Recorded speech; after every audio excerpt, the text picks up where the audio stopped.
Welcome to the concept of rate of return. Rate of return is one of the most essential aspect which any business takes into consideration before investing. If we try to understand the concept of rate of return can be easily described as the net gain or loss of an investment, or you can say it to be of any organization's investment over a specified time period, and the value is generally expressed in percentage. When we are calculating the rate of return, we generally try to determine the percentage change of or from the beginning of the time period until the end of the time period. This is basically what rate of return is all about. Investment in an organization is basically done on assessment basis, when it is taken into consideration that an asset bought will produce certain kind of cash flows at certain point of time, or cash inflow at certain point of time in future. So depending on that and how quickly does the organization gets back the invested amount of money is found out through the concept of rate of return, and based on which, higher the rate of return, the organization tries to invest in that particular project so that they can get back the money which they have invested quickly. The formula for the rate of return is the current value of the asset minus the initial value of the asset divided by the initial value of the asset. This, expressed in the form of percentage, gives us the rate of return. Most importantly, if we come back to the types or how many types of rate of returns are there, we can subsequently divide the rate of returns into two broader sections, that is internal rate of return and external rate of return. As we have previously talked about, that rate of return can be subsequently divided into two broader category, that is internal rate of return and external rate of return. Coming back to the concept of internal rate of return is that discount rate or that rate of return that makes the present value or the net present value, which we famously know it as NPV, of all cash flows equal to zero in a discounted cash flow analysis. IRR generally is the annual rate of growth of an investment which it is expected to generate. Basically, IRR is ideal for analyzing the capital budgeting project to understand and compare the different kind of rate of annual returns over time. Basically, the higher internal rate of return, the more higher the internal rate of return is, the more desirable an investment is to undertake for an organization. IRR or internal rate of return is uniform for investments of various types. As such, IRR can be used to rank multiple prospective investment or the kind of options that the organizations are looking for. IRR calculation is a bit difficult one, and we'll come back to the formula part later on. But based on the constraints and the nature of the formula, IRR cannot be generally easily calculated, and basically IRR is calculated either through trial and error method or putting NPV equals to 0. Now, there are many avenues or aspects of using IRR. IRR is generally most ideal to analyze the potential return of a new project that the organization is considering to undertake. Capital planning is another popular scenario for IRR, is comparing the profitability of the established new operations with that of the expanding existing ones. While both the projects, the existing one and the upcoming one, could add value to the organization, it is likely that either one of them will be more logical decision for the organization, and generally that is determined by the calculation of internal rate of return. In most cases, the calculation of IRR is done with a view of companies' weighted average cost of capital and the net present value calculation. IRR is mostly a relative kind of high value which allows NPV, which allows that particular rate or IRR at an NPV which ideally comes back to 0. Now, coming back to the most important aspect of IRR, if any project with an IRR that exists or that is more than the required rate of return will be certainly treated as one of the profitable one, although organizations do not certainly take the decision based on this alone. Rather, they try to consider or they try to incur that kind of projects which has the highest difference between the IRR and the expected rate of return. So this is the entire concept of IRR. But coming back to the formula or calculation of IRR, calculation of IRR can be done by taking in lower interest rate plus positive cash flow. So here, before we go into the formula, we have to understand one thing, that since it's a trial and error method, that is why we need to consider two different interest rate, and in case of IRR the interest rate would not be given to us. So if we take lower interest rate into account, the cash flows should generally be positive. The vice versa should be applicable for the higher one.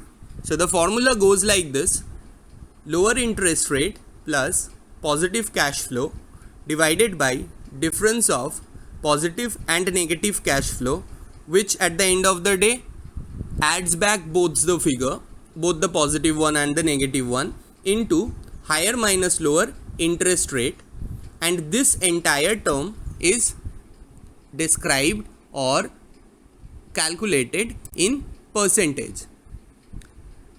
Coming back to the limitations of IRR, as every single method of calculation does not always requires that it is flawless, similarly internal rate of return is also not flawless.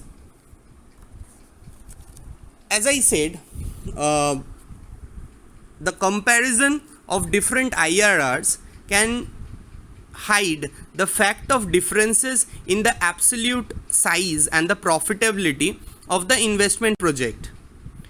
Even with smaller IRR, a bigger size business can earn a far bigger profit or can make certainly bigger income, which is not shown in the IRR. Calculation of IRR is extremely difficult as it takes in trial and error method into consideration. IRR again fails to take in the account of possibility of growth or the decline beyond the planning horizon or the number of years. In many cases, IRR assumes that reinvestment of cash flows will be done with equal rate of return. That cannot be done every single point of time. If the IRR is taking that into consideration, IRR overstates the annual equivalent rate of return for a project whose cash flows are invested at a rate lower than the calculated IRR. Most importantly, IRR does not consider the cost of capital. Therefore, it is not an appropriate measure or appropriate tool for comparing projects of different planning horizon or different number of years. These are basically the limitations also associated with internal rate of return. Let's take an example of how to calculate the internal rate of return. If we see this example, it has been said an investment resulted in the following cash flow, whichever has been given to us in the below items.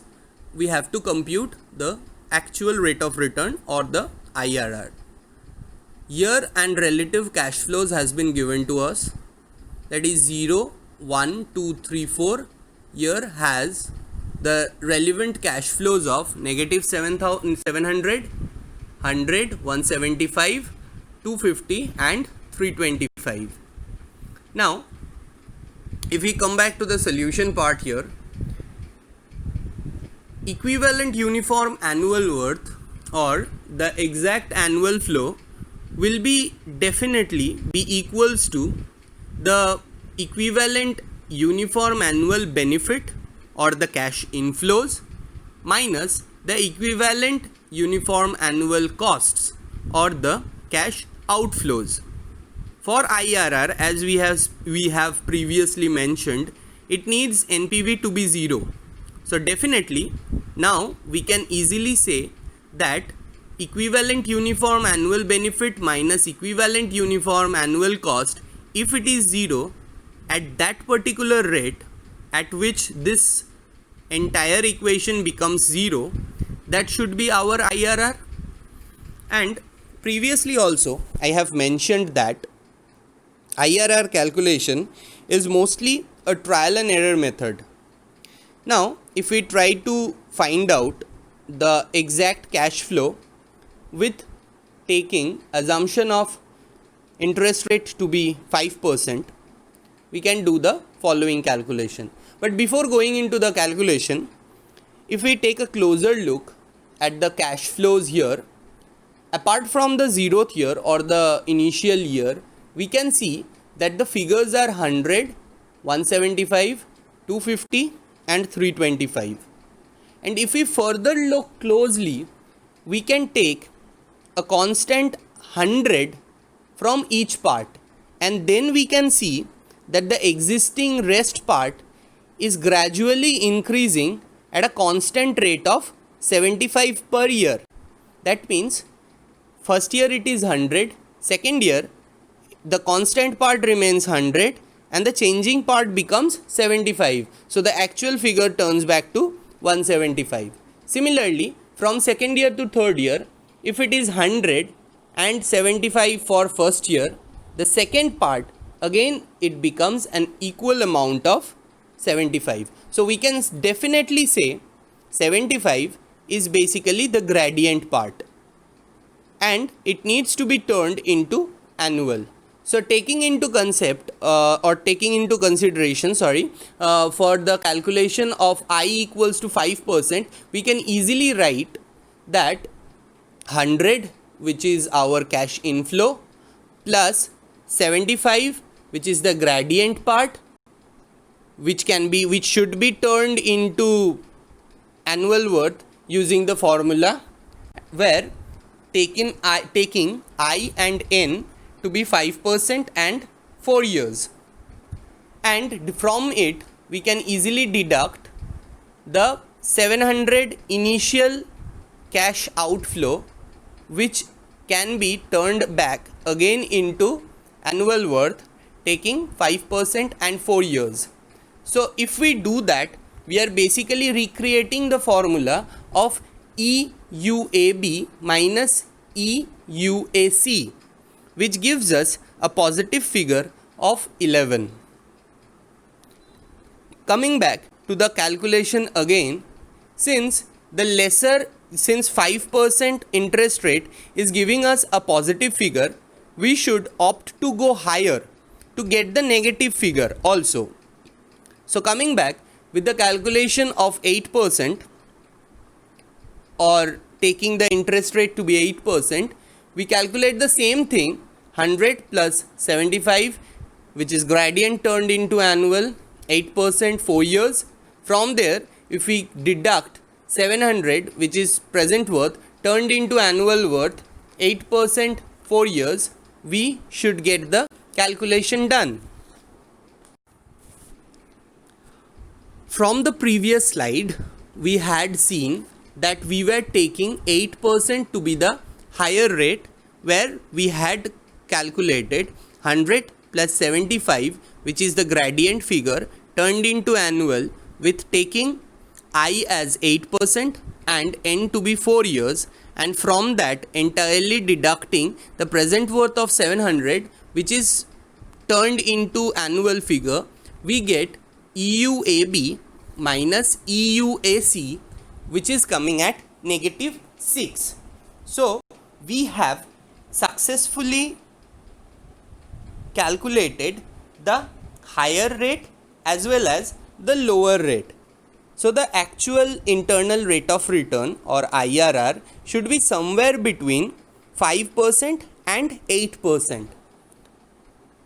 That gives us another chance to calculate the internal rate of return at 7%. If we finally calculate it at 7%, 100 plus 75, which is the gradient figure, calculating it with 7% and 4 years, and deducting from that 700 present turned into annual, 7%, 4 years, EUAB and EUAC, both deduction value of both actually gives me the ideal figure of 0. So here student, we finally have found out the desired kind of approach. So IRR for this particular project should be actually at 7%. This is how, with using trial and error method, we generally calculate the concept of IRR. Coming back to another example of IRR, here in this sum, it has been mentioned an organization considering opening a store has an initial outlay of rupees 50 lakh, and also it has an estimated annual profit of rupees 8 lakh. The planning horizon of the organization is 10 years. Assuming that there is no salvage value attached to it, we need to find out the IRR. So as we have said, we need to calculate the traditional way of calculating IRR. We need to do it in a trial and error method. Now, starting off the trial and error method, we start off the calculation at 9% or taking the IRR to be 9%. There is no fixed guideline of choosing this, right? And most importantly, you have to be prepared enough to calculate IRR for more than 4 or 5 iterations also, if the figures are not actually matching the result. So starting at 9 or 9% interest rate, if we do that, initial outlay basically is of 50,000, which is a present to present conversation, plus the annual profit, which is cash inflow of 8 lakh, which is generally turned from annual to present with the help of 9% and 10 years, transferring both the values using the formula mentioned in the rate of not rate of returns, but here I am, one thing you need to remember, that here I am not using the formulas directly, right? I have already mentioned the formulas of conversion in my present worth, annual worth and future worth slide, so I am not repeating the formulas here. So transferring with the help of those formulas, we get the present worth at 9% to be 1,96,000 approximately, which is a positive figure to us, or a positive cash flow to us. So if we have achieved the positive cash flow, in order to achieve the negative cash flow, we generally need to up the interest rate. So going one step ahead, we are taking in now the example of calculating present worth at 10%. Now when we calculate it at 10%, the similar kind of calculation gives us a figure of negative 84,300 approximately. So here student, see, this is by luck that I have achieved two figures or two desired figures of positive cash flow and negative cash flow just with one iteration. It could have happened that I had started off the calculation with 6% and then I have to move on up to 10% to achieve that negative figure, right? So if we put that figure or both the figures into the formula that we have already previously mentioned, we get 9% plus the positive cash flow, which is at 1,96,000 approximately, divided by the difference of positive and negative cash flow, which that time only I had mentioned that 1,96,080 here precisely minus of minus 84,320 should give me, within the first bracket, the calculation should be 1,96,880 plus 84,320. That is why difference here, the students need to keep an eye open on difference of positive and negative cash flow minus the higher minus lower interest rate, which is here 10 minus 9. Transferring this entirely into, or expressing the entire figure into percentage, we get the correct IRR at 9.69 approximately. This is, as I have said, the traditional way of calculating IRR.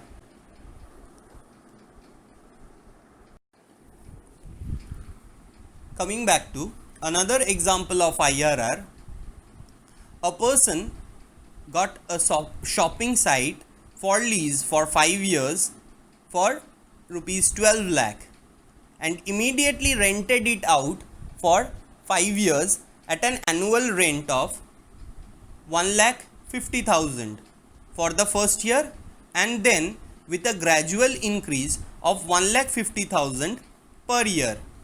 Here, for this particular sum, we have to calculate the actual rate of return which is associated for this project.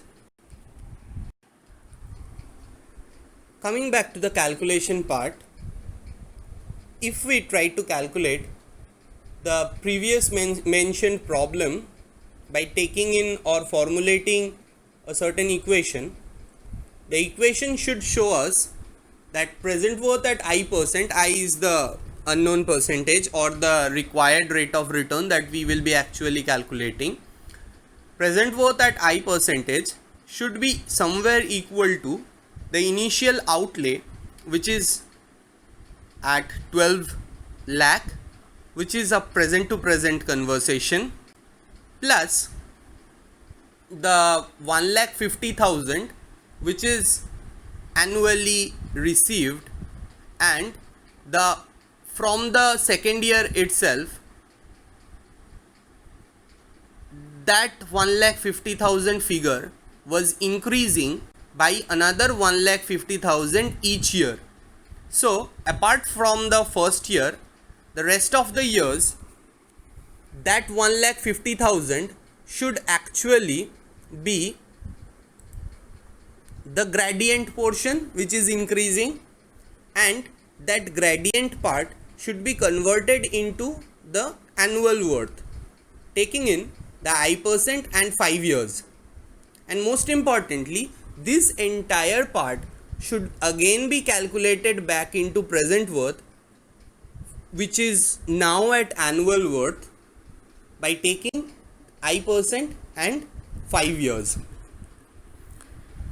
If we go on and try to calculate the present worth, let's start off the present worth calculation at 19%, as there is no fixed guideline as to from where we are starting off the calculation, as it is I have previously already mentioned quite a few times that it is a trial and error method. So 19%, if we are calculating it at 19% present worth, minus 12 lakh plus 1,50,000 which is for the first year, and then immediately it is again equally increasing at 1,50,000, which is gradient turned into annual 19% 5 years, and this entire figure turned into present worth from annual worth with the same interest rate and the number of years. If we carefully calculate and turn it back, we get the present worth figure at 19% to be 18,423 approximately, which is a positive figure for us. If it is giving a positive figure or a positive cash flow, then we need to up the interest rate in order to achieve the negative cash flow. So if we up the initial rate or interest rate by 1, which moves up to 20%, calculating the same kind of equation, just changing the I from 19 to 20, we get the present worth cash flow at 20% to be negative 15,498, which is the desired figure that we were looking for. So like the previous sum, if we then furthermore calculate it and see that the lower interest rate is at 19, the positive cash flow is at 18,423, difference of positive and negative cash flow is at 18,423 plus 15,498 multiplied by the higher minus lower interest rate, which is 20 minus 19.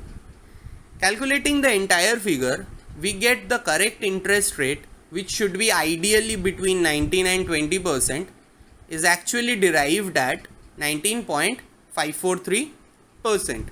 That is the actual internal rate of return for the project.